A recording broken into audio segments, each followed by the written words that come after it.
నమస్తే అన్న అందరికీ నమస్కారం. కువైట్ లో కానూను మరో 9 రోజులు లేదా వారం రోజులు మాత్రమే ఉందన్న. కాబట్టి కువైట్ లో ఉన్న మన భారతీయులు ఎవరైతే ఉన్నారో త్వరగా వైట్ పాస్పోర్ట్ చేయించుకొని ఇండియాకు వెళ్లి మళ్ళీ మీరు కొత్త వీసా మీద కువైట్ కు రావచ్చు. లేకపోతే గాని తగినంత జరిమానా చెల్లించి మీ యొక్క అకామాను రెన్యువల్ చేసుకోవచ్చు. చాలా మంది పారిపోయామన్నా, మా మీద పారిపోయిన కేసు ఉందంటే పారిపోయిన కేసు ఉన్నా పర్వాలేదు, దొంగతనం కేసు కానీ లేకపోతే ఈఎంఐలు చెల్లించకపోవడం కానీ లేకపోతే ట్రాఫిక్ జరిమానాలు ఏవైనా ఉంటే ఆ యొక్క జరిమానాలు చెల్లించి మీరు ఇండియాకు వెళ్లాల్సి ఉంటుందన్నా. లేకపోతే వెళ్లేందుకు లేదు.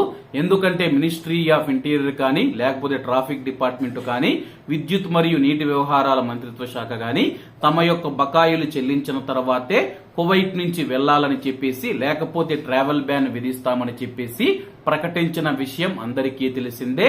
కాబట్టి కువైట్ లో ఉన్న మన భారతీయులు ఎవరైతే ఉన్నారో ప్రతి ఒక్కరికి కువైట్ దేశం అవకాశం ఇచ్చిందన్నా.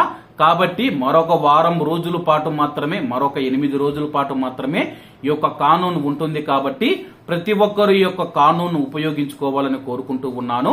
కువైట్ లో 1,20,000 మంది అకామా లేని ప్రవాసులు ఉంటే అందులో దాదాపు 10 నుంచి 20% మంది కూడా ఈ యొక్క కానూన్ ఉపయోగించుకున్నట్లు లేరు.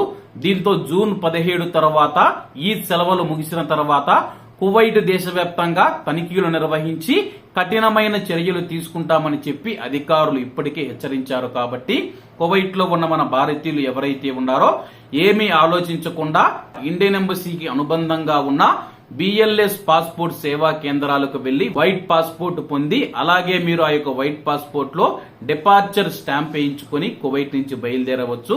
కాబట్టి ప్రతి ఒక్కరూ వినియోగించుకోవాలి. ఎందుకంటే ఈ యొక్క అవకాశం మళ్ళా 4 సంవత్సరాలకు వచ్చదో 5 సంవత్సరాలకు వచ్చదో తెలియదు. కాబట్టి అందరూ ఉపయోగించుకోవాలని కోరుకుంటూ అందరూ బాగుండాలి, అందులో మనం ఉండాలి. అందరికీ నమస్తే అన్న. జై హింద్.